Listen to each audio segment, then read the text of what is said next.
ಮಾಜಿ ಶಿಕ್ಷಣ ಸಚಿವ ಬಿಸಿ ನಾಗೇಶ್ ಅವರ ಅಂತ್ಯಕ್ರಿಯೆ ಇಂದು ನೆರವೇರಲಿದೆ. ತುಮಕೂರು ಜಿಲ್ಲೆಯ ತಿಪಟೂರಲ್ಲಿ ಅಂತ್ಯಕ್ರಿಯೆ ನೆರವೇರಲಿದೆ. ಬೆಳಗ್ಗೆ 10:30ಕ್ಕೆ ಮನೆಯಿಂದ ಅಂತಿಮ ಯಾತ್ರೆ ಸಾಗಲಿದೆ. ಬಿಎಚ್ ರಸ್ತೆ ದೊಡ್ಡಪೇಟೆ ಮಾರ್ಗವಾಗಿ ಹಿಂದೂ ರುದ್ರಭೂಮಿಗೆ ಸಾಗಲಿದ್ದು ಮಧ್ಯಾಹ್ನ 2 ಗಂಟೆ ವೇಳೆಗೆ ವಿಧಿವಿಧಾನಗಳು ಪೂರ್ಣಗೊಳ್ಳಲಿವೆ. ಇನ್ನು ಡಿಸಿಎಂ ಪರಮೇಶ್ವರ್ ಮಾಜಿ ಸಚಿವ ಬಿಸಿ ನಾಗೇಶ್ ಅವರ ಅಂತಿಮ ದರ್ಶನ ಪಡೆದುಕೊಂಡ್ರು. ವೃಷಭಾವತಿ ನದಿಯಲ್ಲಿ ಕಂತೆ ನಕಲಿ ನೋಟುಗಳು ಪತ್ತೆಯಾಗಿವೆ. ಬೆಂಗಳೂರು ದಕ್ಷಿಣ ಜಿಲ್ಲೆಯ ರಾಮನಗರ ತಾಲೂಕಿನ ಗ್ರಾಮದ ಬಳಿಯ ನದಿಯಲ್ಲಿ ನಕಲಿ ನೋಟುಗಳ ಕಂತೆ ನೋಡಲು ಜನರ ದಂಡೇ ಸೇರಿತ್ತು.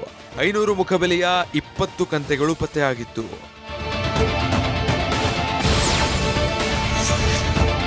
ಬೆಂಗಳೂರಿನ ಕೆಆರ್ಪುರಂನಲ್ಲಿ ವ್ಯಾಪಾರಿಗಳಿಂದ ಅಕ್ರಮವಾಗಿ ಹಣ ವಸೂಲಿ ಮಾಡ್ತಾ ಇರುವ ಆರೋಪ ಕೇಳಿ ಬರ್ತಾನೆ ಇದೆ. ಐಟಿಐ ಗೇಟ್ನಿಂದ ಕೆಆರ್ಪುರಂ ಆಸ್ಪತ್ರೆವರೆಗೂ ಅಕ್ರಮ ಹಣ ವಸೂಲಿ ನಡೀತಾ ಇದೆ ಎಂದು ಆರೋಪಿಸಿ ಅಖಿಲ ಕರ್ನಾಟಕ ರೈತರು ಮತ್ತು ವ್ಯಾಪಾರಸ್ಥರ ಒಕ್ಕೂಟ ಪ್ರತಿಭಟನಾ ಜಾಥಾ ನಡೆಸಿತು. ವ್ಯಾಪಾರಸ್ಥರ ಒಕ್ಕೂಟದ ಅಧ್ಯಕ್ಷ ಎಲೆ ಶ್ರೀನಿವಾಸ್ ನೇತೃತ್ವದಲ್ಲಿ ಗೋಣಿ ಚೀಲ ಧರಿಸಿ ಕಾಲ್ನಡಿಗೆ ಜಾಥಾ ಮಾಡಿದ್ರು. ಬೆಂಗಳೂರಿನ ಚಾಮರಾಜಪೇಟೆಯ ಕಣಿಯರ ಕಾಲೋನಿಯಲ್ಲಿರುವ ಶ್ರೀ ವೆಂಕಟರಮಣ ಸ್ವಾಮಿ ದೇಗುಲದ 25 ವರ್ಷದ ವಾರ್ಷಿಕೋತ್ಸವ ಸಂಭ್ರಮ ಮನೆ ಮಾಡಿದೆ. ವಾರ್ಷಿಕೋತ್ಸವದ ಅಂಗವಾಗಿ ದೇಗುಲದ ರಾಜಗೋಪುರ ಜೀರ್ಣೋದ್ಧಾರ ಹಾಗೂ ವೀರಾಂಜನೇಯ ಸ್ವಾಮಿ ಪ್ರಾಣ ಪ್ರತಿಷ್ಠಾಪನೆ ನಡೆದಿದೆ. 3 ದಿನಗಳ ಕಾಲ ವಿವಿಧ ಹೋಮ ಪೂಜಾ ಕೈಂಕರ್ಯಗಳು ಸಾಗಲಿವೆ. ನಿನ್ನೆ ಮಹಾಕುಂಭಾಭಿಷೇಕ, ಸಂಜೆ ಕಲ್ಯಾಣೋತ್ಸವ ಅದ್ದೂರಿಯಾಗಿ ನೆರವೇರಿದೆ.